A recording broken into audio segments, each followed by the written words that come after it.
Hello everybody, I'm Takeshy and I'm continuing this epilogue, prologue of the Nightmare Night special. It's the second video of rethinking of Canterlot padding playlist, although there was only one thing, or two things, said about the Canterlot padding in the last episode, that it was bad. Or it wasn't sad, but yeah. But the guy is hilarious, and this video is from the same guy, Anthony C. Reviewing is magic for the Canterlot painting. Oh, it's just for the Canterlot painting. So let's just see what is it. What does it do? In 3, 2, 1, now. Previously on Reviewing is Magic. Princess Celestia is a god of ponies. In fact, I think Twilight's the only one who hasn't blasphemed her name yet. She's definitely the Saint Michael of the group. You stay gay, pony girl. God loves the gay one. Just so long as they don't do anything to break it by somehow denying that Princess Celestia is... Oh, thunder! They did. Frig! That was the other thing. Now, the exciting conclusion.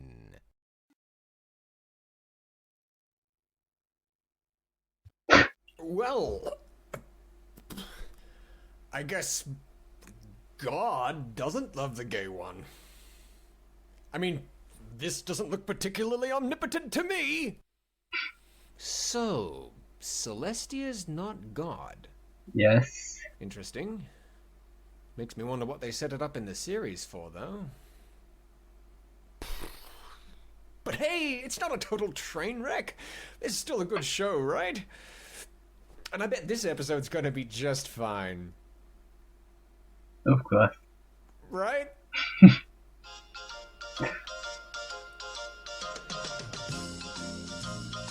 Right?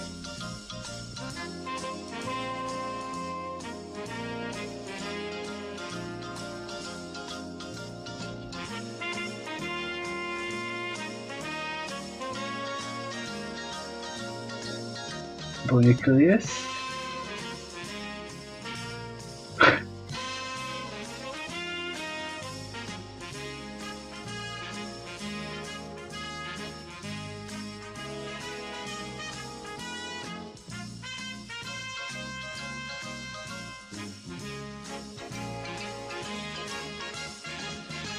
Nice animation. Wrong! This season finale is a total mess. Save for now the fact that it completely banjaxes my delightful headcanon. You know, the one predicated on a sweet theological allegory like C.S. Lewis's Narnia and such? But oh, who needs allusions to that artsy bunk? This is just a show for little kids, right? No. Yeah, okay, a show for little kids no. that generates stuff like this.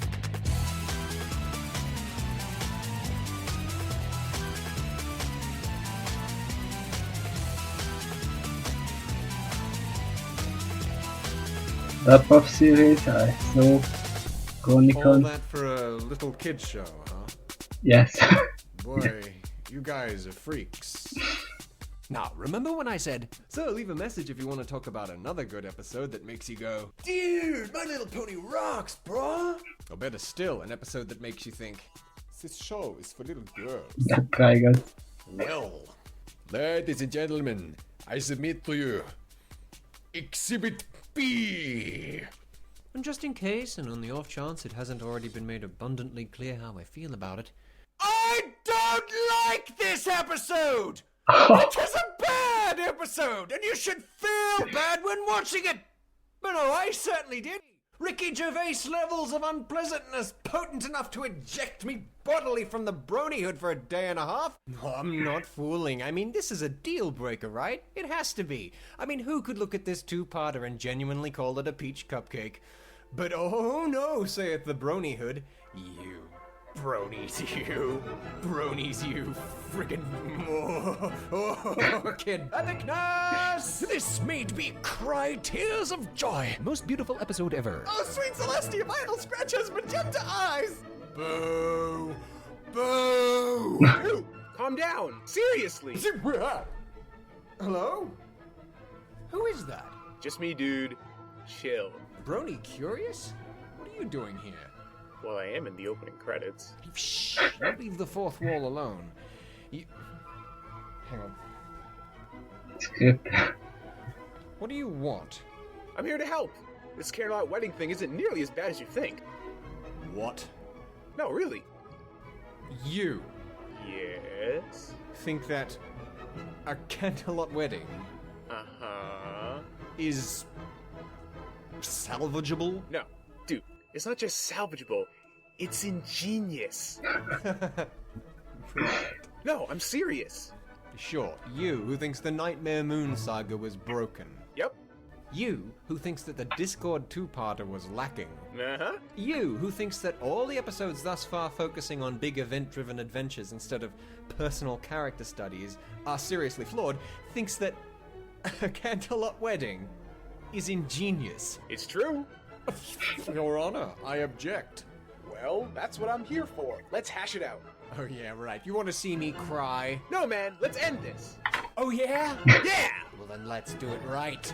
I ain't got nothing better to do. The hell? Don't do that! There's no coming back from that! Well then I guess we'll dance together forever. In pony hell!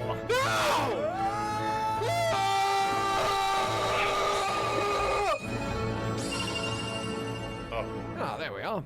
Right. Ha! Top that, Paleo. Are we ready? Please, take it away. Oh no. After you. Oh, alright then. Huh?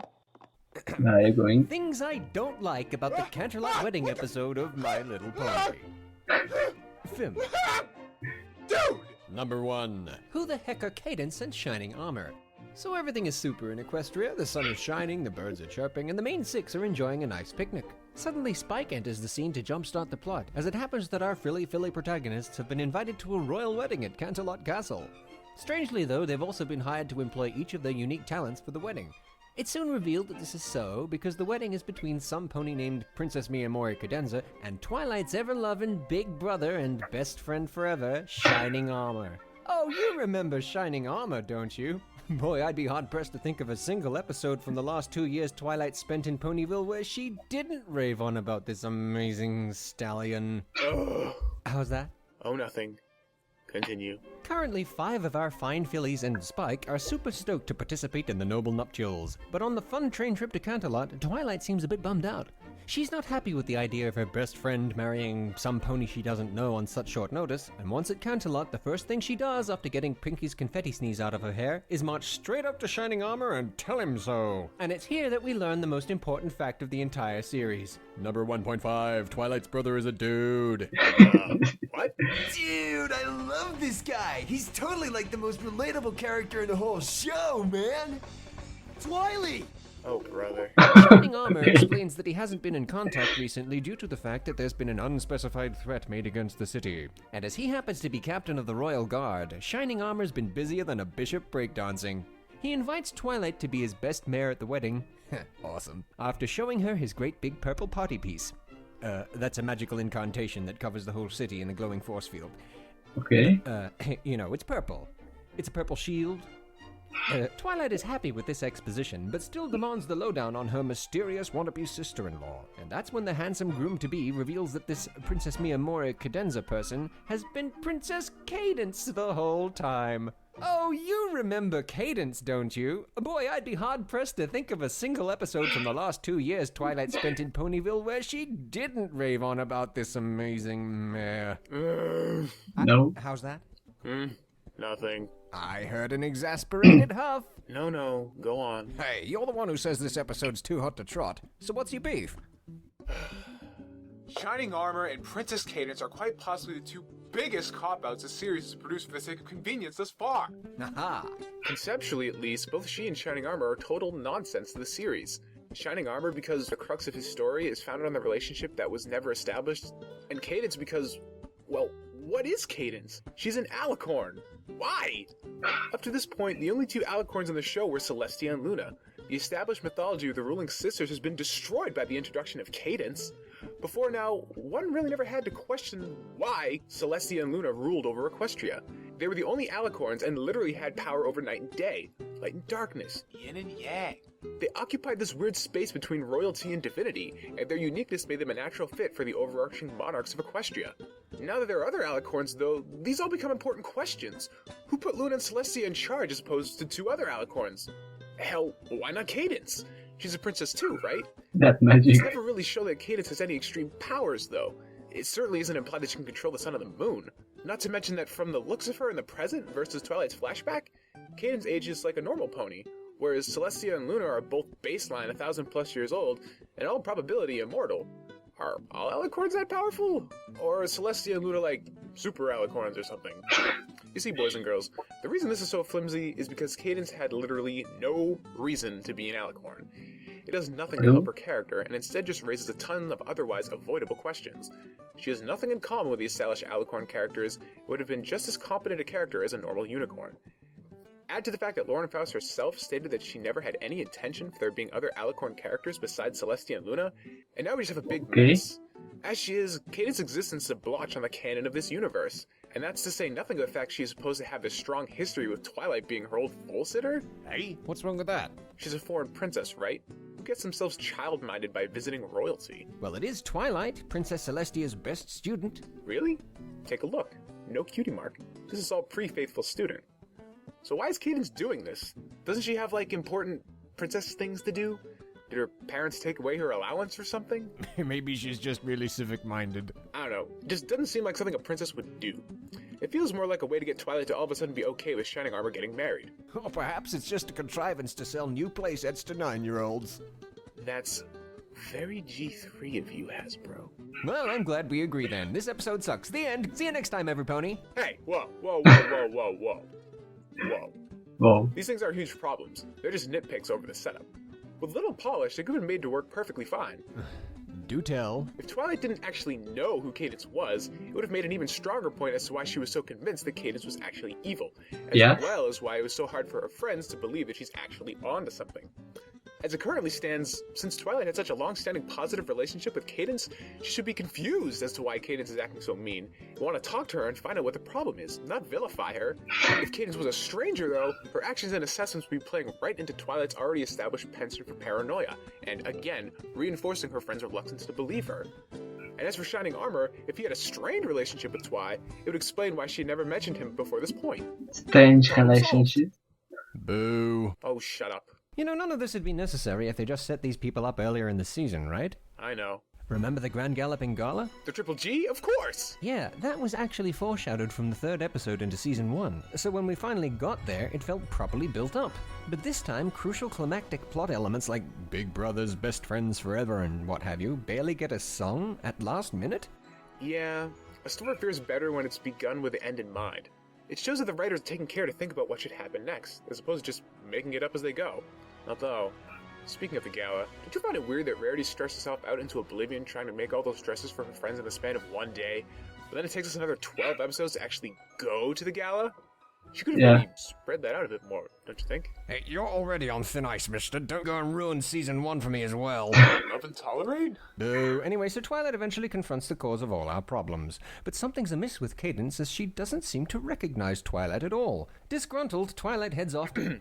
What now? You skipped the thing, dude. The thing? Twilight first suspects Cadence when... I am aware of a certain schoolyard rhyme featured in this episode. When... And that a few members of the fandom find its manic dance-related antics amusing. Sunshine, sunshine. But you might be tempted to try it if you're a complete idiot. Sunshine, sunshine. Because it's so stupid. Ladybugs away.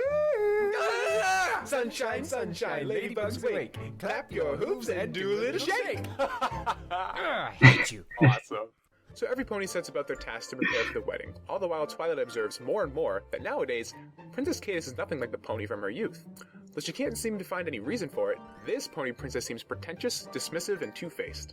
Twilight tells the Five about it, but they count the odd behavior as wedding day jitters. Twilight considers this, but decides that she should at least consult her brother about it. But once a shining armor's placed, Twilight witnesses her royal poshness pull some shifty moves, and the next day at rehearsal, she just up and declares Cadence evil in front of everyone. Okay, this is silly. Why didn't she talk to Princess Celestia first? Or maybe Princess Luna? Where is Luna? She's never in the same place at the same time as anyone else. Shush. We'll get there. At this, every pony is utterly aghast, True. and Shining Armor is furious. He explains that the stress of his responsibilities has been giving him terrible headaches that Cadence has been using her magic to try and heal, and that's what Twilight observed the previous night. Is it just me, or does he make it sound as though it'd be better if they simply postponed the wedding until later? You know, at least until the dire situation that requires a city-sized shield has passed? No. Every pony leaves in a huff, including Princess Celestia, and Twilight, crestfallen and shamefaced, tearfully apologizes to Cadence. To which Cadence responds by brutally murdering her by magical melting. The end. Knock it off! Well, that's what happens, as far as we know. This part ends with what looks like Twilight's horrible murder, followed by cheerful credits. Isn't it just magical? Well, yeah. I saw the two parts Part 2 together. begins with Twilight trapped in the caves beneath Canterlot Castle. She lives! Here, the villainous aristocrat starts taunting Twilight that she's thoroughly owned, which may seem unnecessary considering that we last saw Twilight apologize to her. That is, until she starts her evil gloating about shining armor. Twilight is Super so Mario. incensed by this that she begins to madly bust down cave walls, which eventually unveils the real Princess Cadence! Armed with nothing but lies, Twilight looks ready to kill her, but fortunately the real Princess Cadence can prove her identity. Sunshine, sunshine. Shut your flippin' face! They manage to claw their way out of the caves thanks to Twilight's Nightcrawler powers, and make their way back to the Great Hall just in time to stop the wedding. Whoa, slow down, man. You're forgetting something. Again. What? Only one of the best things about this arc. Wait, oh no, you don't mean, oh. This day is going to be perfect. Yes, that song What? was good. This day aria stunned me the first time I heard it. Like, I love the songs and Friendship is Magic, but this song took everything to a whole new level. This was some Golden Age Disney level atmosphere going on here. The choreography was awesome. The Choreography? singing was amazing, and while it was a little ham-fisted like Shining Armor's introduction, it gave us a glimpse at the real Cadence, and we learned that she really does love Twilight's brother and is worthy of our care as an audience. Golden Age, what are you talking about? Dude, come on. The feels. Boo! Anyways, the two make it to the wedding just in the nick of time. Every pony is shocked by Twilight's interruption, except for fake Cadence, who seems to fail to realize that if Twilight escaped, then she'd probably bring the real Cadence with her, yeah? Fake Cadence is kind of an idiot. Well, you know, funny you should mention that. Number 2. Fake Cadence is an idiot. Who then dramatically reveals herself as the evil, unnamed ruler of the Changelings, while Princess Celestia goes out for coffee. The Queen, later revealed as Queen Chrysalis, then begins to monologue about how she's been siphoning away love from Shining Armor, who himself is now under her direct control, somehow, and her Changeling army is, right now, chipping away at his magical shield. Celestia returns from her coffee break in time to challenge Chrysalis directly, and promptly gets her omnipotent cheeks cosmically spanked. Yes. I know, dude. They're there. They're there. Now, to give him some credit, Chrysalis actually seems surprised that she defeated the one and only Celestia. And who wouldn't be? I mean, who'd have thunk that the level Yes. 1 star-crossed stallion had the power to neutralize a deity?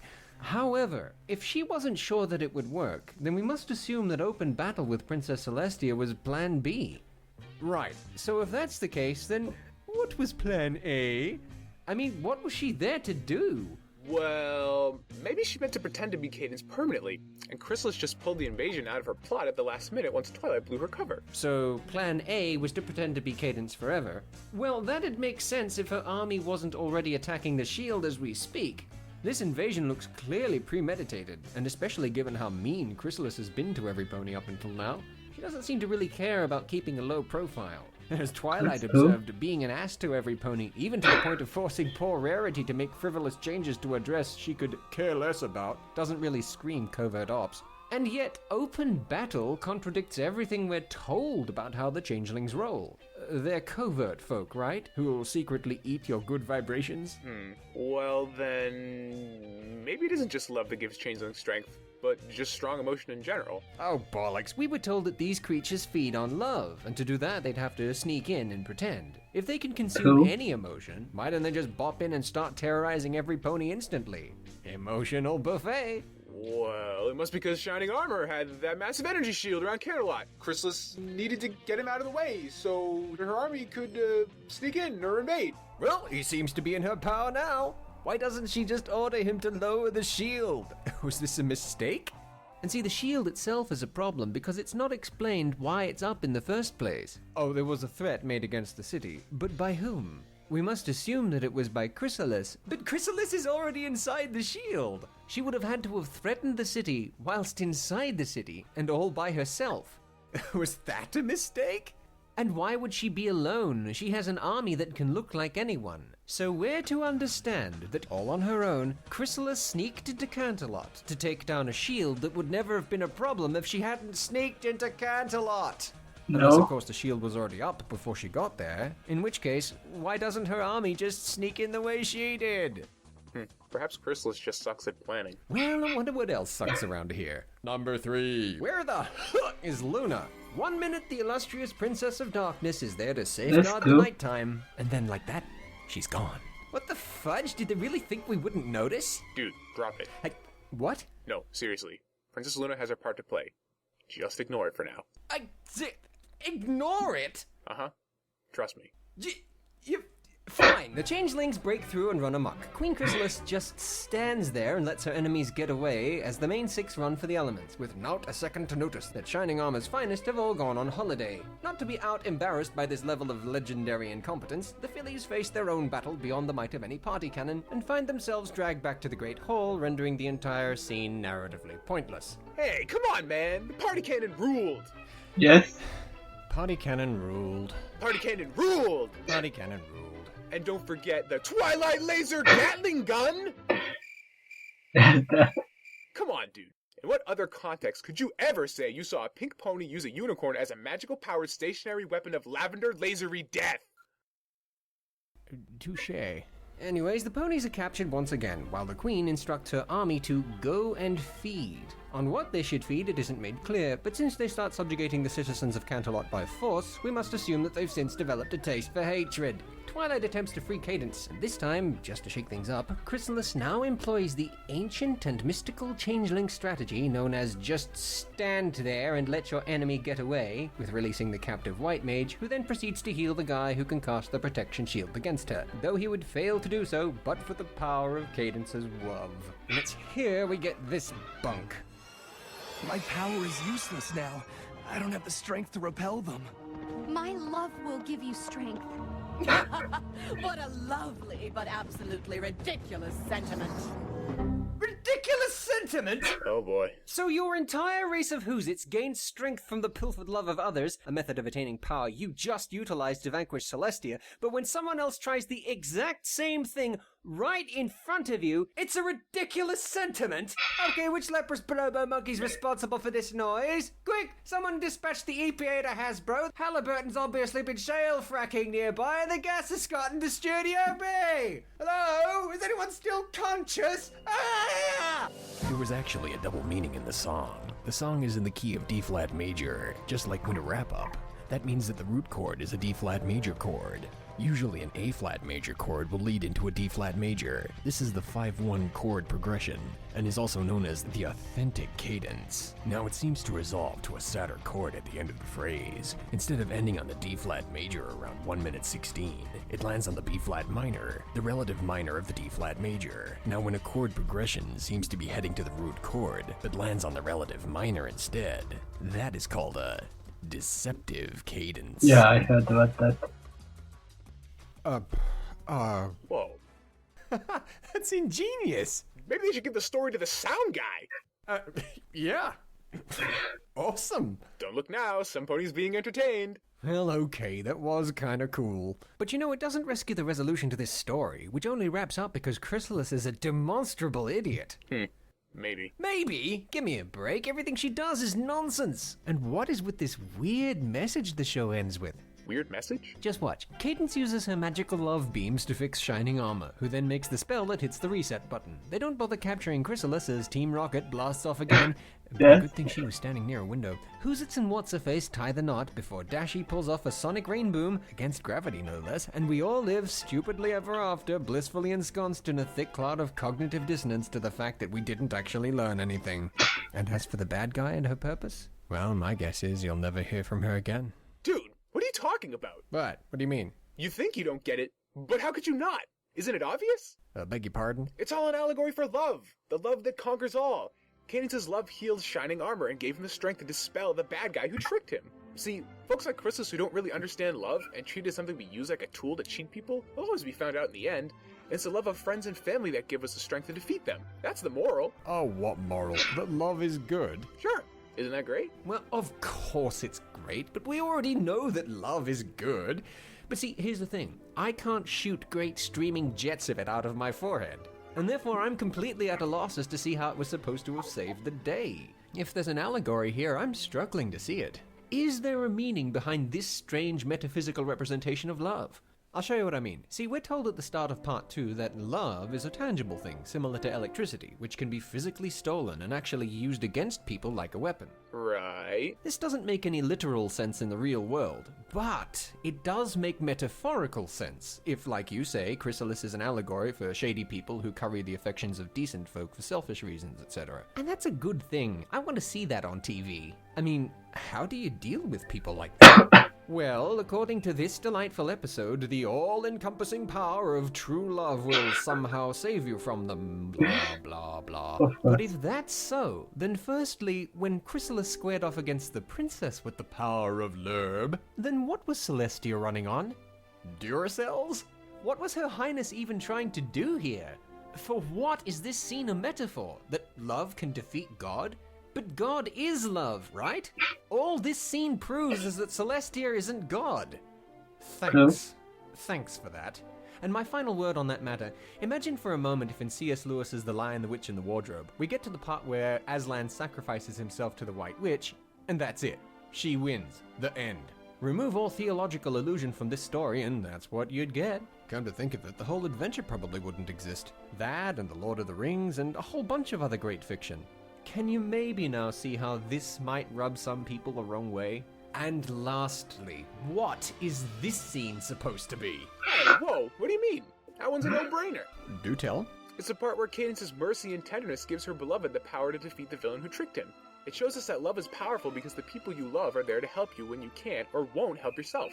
That's an excellent concept. Well, bully, but if Cadence's mystical beams of glowy love radiation were able to save the day, it's only because A, Chrysalis just stands there and lets her for some baffling reason, and B, Cadence was released from prison. And how did that come to pass?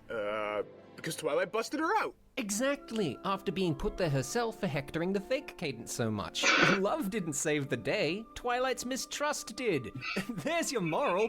Kids, if you suspect someone you love has fallen prey to an emotional leech, then never stop doubting them. Oh, come on! No, for serious. Even Princess Celestia says so. This is your victory as much as theirs.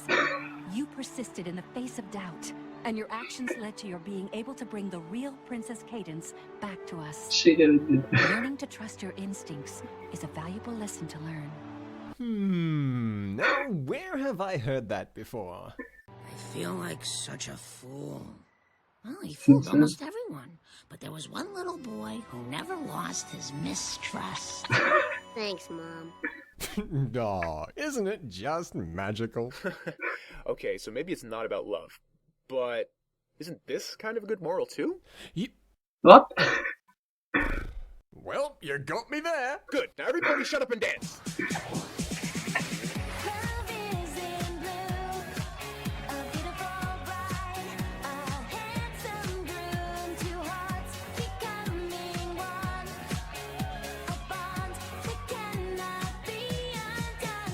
Hello, every pony. Did I miss anything? What? Did you miss anything? How about everything? Where have you been, you recalcitrant banana?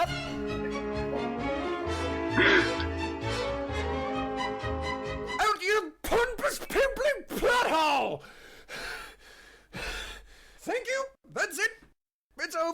The series is broken and I'm going home.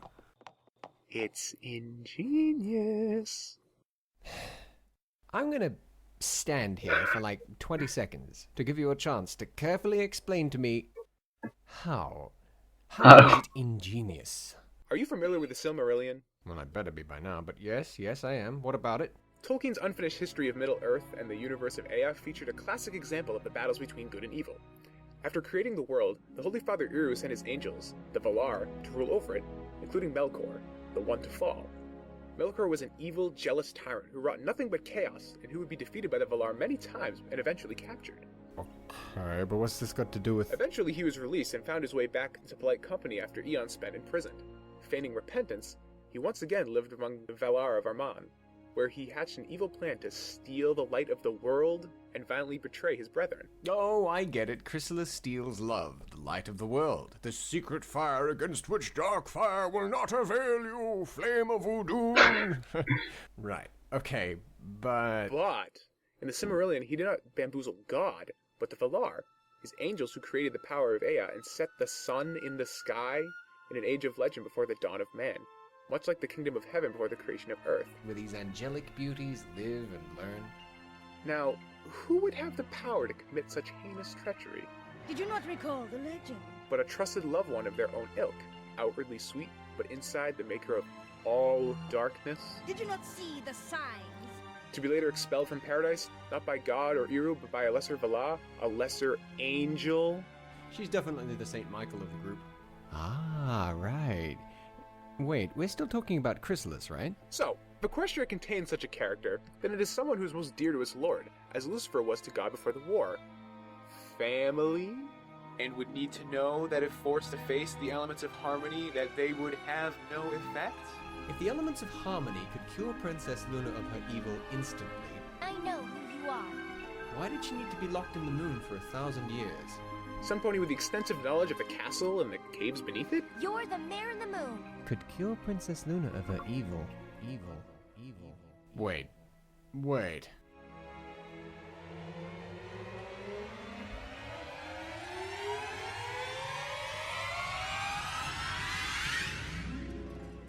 And who could that be? Nightmare Moon. Perhaps a shapeshifter? Who then dramatically reveals herself as the evil, unnamed ruler of the changelings. She's a changeling. Later revealed as Queen Chrysalis. I know who you are. Later revealed as Princess Luna. Does my crown no longer She's come? not in the same place at the same time as anyone It has else. been 1,000 years since I was The greatest trick the devil ever pulled was convince the world she didn't exist. And then like that, she's gone.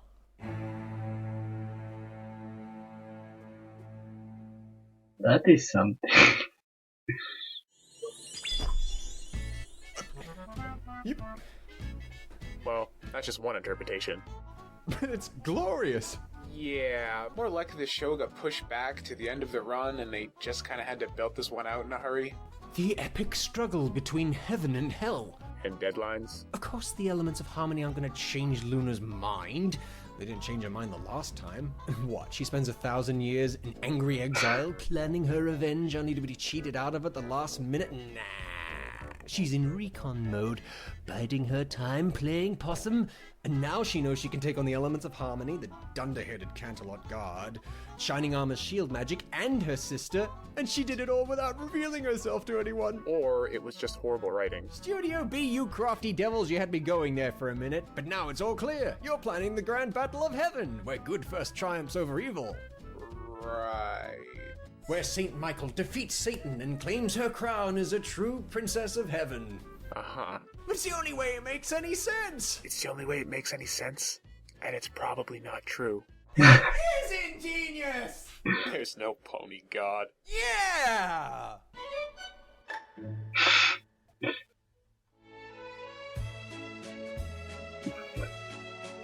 Okay, is there anything in the end? Tommy Oliver and the Nickname.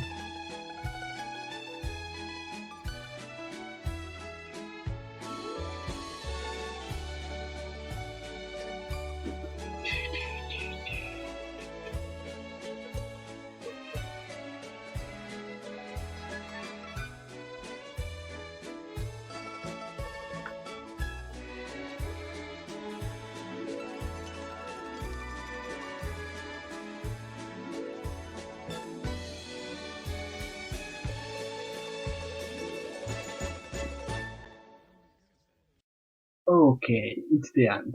Nothing else is here. Let's stop this because it's that.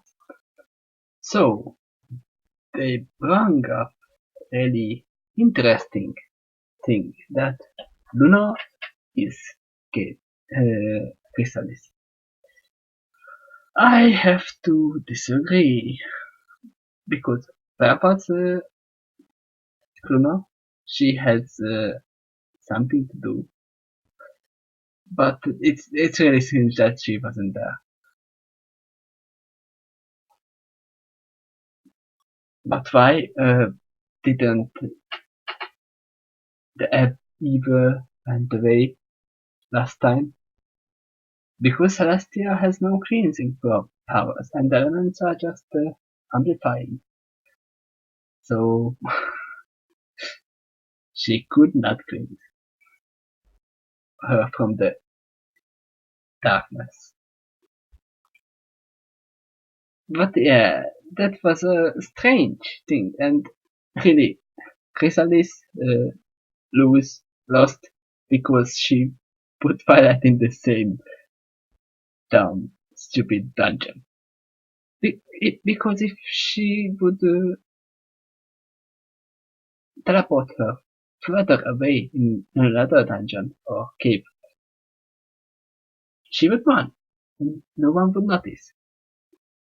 And maybe she wouldn't have to reveal herself. No one believed Twilight at that time. She already tried to apologize. But why was the shield up? I think it's because they stopped attacking first, then because the shield was there after they started attacking, Cadence had to go in because she is the princess. She can walk through the shield, and yeah, but that's strange because for Luna the shield opened up. I don't know. I will have to think about this. They said something which is stuck in my mind. But as I said, Luna and Celestia are no god. They are alicorns, powerful unicorns with wings. They call this god a god of chaos too, because he can raise the sun. That's just a power. He's not a god either. Okay, I might have angry at some people, but I think they are not gods here. So yeah, let's see the last of the rethinking of Canterlot in the next episode. See you soon. Bye.